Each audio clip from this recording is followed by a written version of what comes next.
Se todo o material com o qual o homem trabalha falasse, era tanta história para ser contada.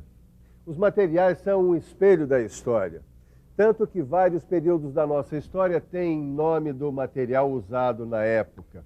Idade da pedra, idade do bronze, idade do ferro. É mole?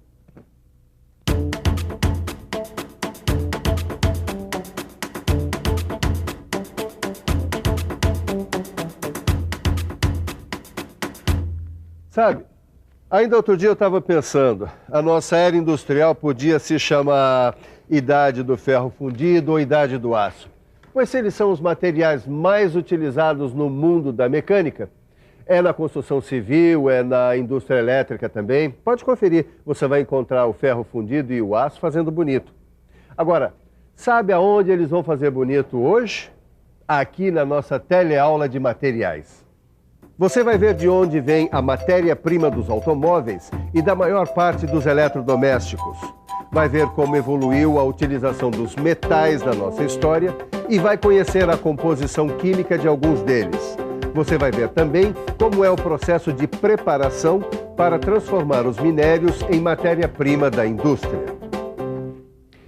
Você vai ver um pouco da história da indústria, meu camarada. Você vai ver do que é capaz a curiosidade humana quando encontra pela frente as jazidas de metal. Pela frente não, que as jazidas de metal estão aqui embaixo, na crosta terrestre.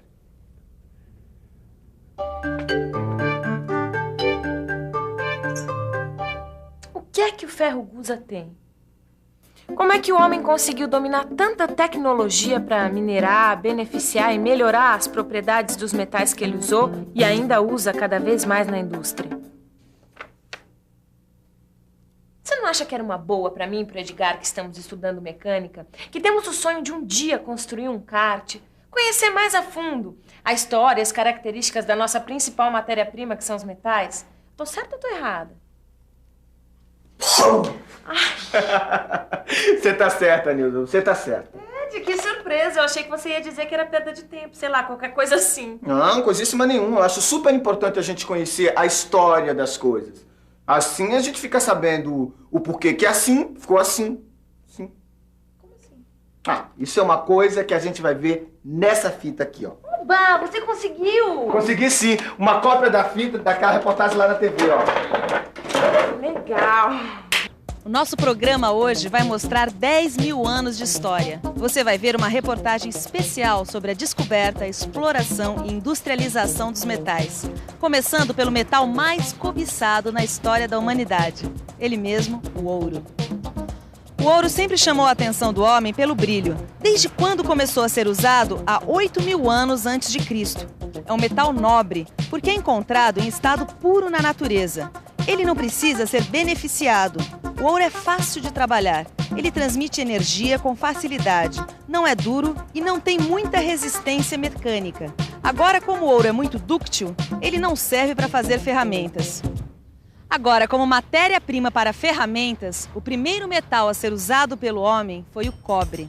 O cobre começou a ser usado há 4 mil anos atrás. Os primeiros artesãos descobriram que ele era maleável, mas ficava mais duro quando era martelado por outra ferramenta. Tá vendo? O cobre faz o gênero bate que eu gosto. Os artesãos daquela época descobriram que o cobre era muito fácil de soldar. Acidentalmente, como acontece na maioria das grandes descobertas do homem, descobriram que o cobre se liga facilmente a outros metais. E no caso, foi a liga de cobre com estanho que deu origem ao bronze.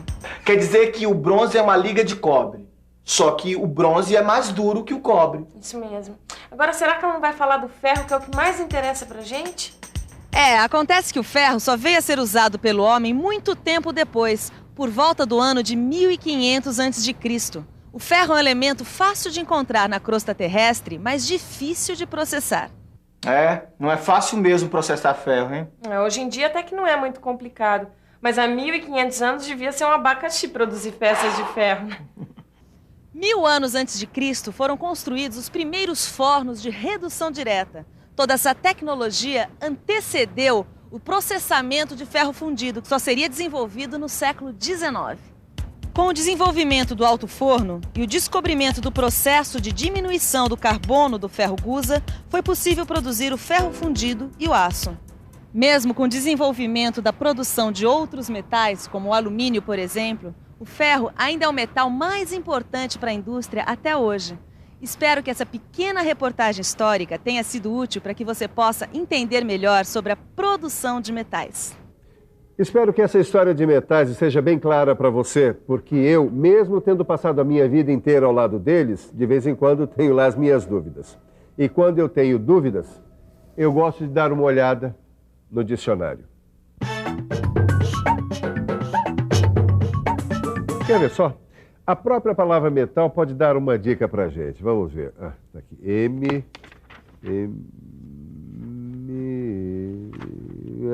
Tá aqui, metal em estado sólido. Metal em estado sólido é um material de estrutura cristalina formada de elementos químicos de carga positiva. A gente viu estrutura cristalina na última teleaula. As propriedades do metal são a dureza, a resistência mecânica, a plasticidade, a condutividade térmica e elétrica. E aí? Deu pra pegar a história? Ah, até que deu. Só que eu ainda tenho uma dúvida. Qual é a diferença entre o ferro fundido e o aço, hein? E agora ela me pegou. Eu vou mostrar pra você a diferença entre o ferro fundido e o aço pra você nunca mais esquecer. Para um material metálico ser ferroso, ele tem que ter o ferro como principal elemento na sua composição. Quando a quantidade de carbono presente nesse material metálico ficar entre 2 e 4,5%, aí você tem o ferro fundido. Agora, quando essa quantidade de carbono ficar abaixo de 2%, aí você tem o aço. Deu para entender? Hoje em dia a gente encontra ferro fundido e aço em tudo quanto é lugar. Você só não vai topar com esse tipo de material na natureza. Tudo que você vai encontrar nesse mundão de Deus, e isso se você tiver uma picareta por perto, é minério de ferro, que é como uma pedra, e que deve ser processado antes de poder ser transformado em ferro fundido ou aço, entendeu? Em outras palavras, quer dizer, alguns metais são puros como o ouro e a platina, enquanto outros só aparecem misturados com outros elementos, sob a forma de minérios. Essa é que é a história. Peraí. Tem uma história que eu gostaria de entender melhor. Os metais, eles podem estar puros na natureza, certo? Certo, Edgar. Ou na forma de minério, certo? Isso mesmo. E o Brasil tem reservas de minério de ferro abertas, sabia? As grandes concentrações de minério de ferro são chamadas jazidas. O Brasil tem grandes jazidas de minério de ferro. A nossa produção de minério de ferro abastece as siderúrgicas brasileiras e é exportada para muitos países do mundo. Tudo bem, mas em qualquer lugar do mundo, esse minério de ferro tem que ser preparado para servir como matéria-prima do alto forno, né?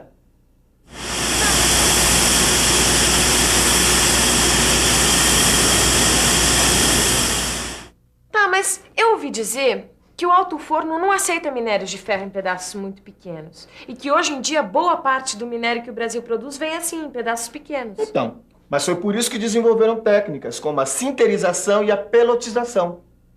E você, já ouviu falar? Na sinterização nós misturamos finos de minério, de calcário e de coque. Essa mistura é alimentada numa esteira metálica, formando uma camada. Essa camada, ao passar sob um forno de ignição, é levada a temperaturas para início da combustão do coque. A partir do forno de ignição, uma grande quantidade de ar é passada por essa mistura, ocasionando a queima de todo o combustível. Essa queima gera uma quantidade de calor suficiente para aglomerar os finos de minério, formando blocos de sinter. Daí o nome de processo de sinterização. Esses blocos de sinter são quebrados, resfriados, peneirados e enviados para o alto forno. Existe também um outro processo chamado de pelotização. Na pelotização, o minério é moído bem fininho e depois é umedecido para formar um aglomerado. Essa mistura vai para um tambor, onde gira até formar umas pelotas. Daí o nome pelotização. Depois as pelotas vão para a secagem e de lá para a queima, para ficarem bem resistentes. Esses processos de sinterização e pelotização é que beneficiam o minério. E depois desse beneficiamento... Então, agora deixa eu ver o que vem depois. Ah, chegou onde eu queria. O minério vai para o forno para se transformar em ferro gusa. E o gusa é a matéria-prima do aço e do ferro fundido, certo? Certo. Mas a produção do gusa tem técnicas especiais que você vai aprender na próxima aula. Por enquanto, você fica com a revisão da nossa teleaula de hoje. Até a próxima. E atenção, se liga aí que é a hora da revisão. Na nossa teleaula de hoje, você viu como os metais têm uma grande importância na história do homem. Viu como se processa o minério nos fornos e viu que o ferro é extraído de jazidas, depois passa pelo beneficiamento, por processos como a sinterização e a pelotização, para então ser produzido o ferro gusa, que é a matéria-prima do ferro fundido e do aço. Então, deu para aprender bastante coisa sobre a produção do ferro, não deu? Eu continuo aqui aprendendo a cada dia. E eu tenho certeza que você vai aprender muito mais ainda. Até mais!